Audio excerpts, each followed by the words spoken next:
Әншілікті тастап кино өнеріне бет бұрған Фариза ескермес балалы болуға асықпайтынын айтты. Оқырманның балалы болуға дайынмын деп ойлайсыз ба деген сауалына актриса жоқ даймын. Денсаулық жағы біраз алаңдатып тұр. Ағзамда темір азайып кетіпті. Соны дұрыстап алайын, кейін көрерміз. Бірақ ана болу армандарымның бірі деп жауап берді. Сондай-ақ өнер иесінің өзі жайлы алып қашпа сөз бен теріс пікірлерге еті үйреніп қалғаны сонша мүлдем мән бермейтін көрінеді. Егер 32 жастағы қыз әлі тұрмысқа шықпаған болса, оны жас деуге келе ме?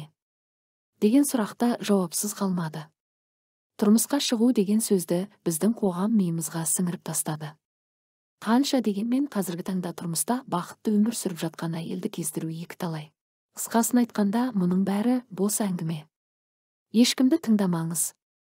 Қаласаңыз тұрмысқа шығыңыз, қаламасаңыз тағы өз еркіңіз. Өзіңізді жас сезіну немесе сезінбеу де сіздің таңдауыңыз, өзіңізге байланысты. Біз тек қана таңдау жасаймыз дейді Фариза Ескермес.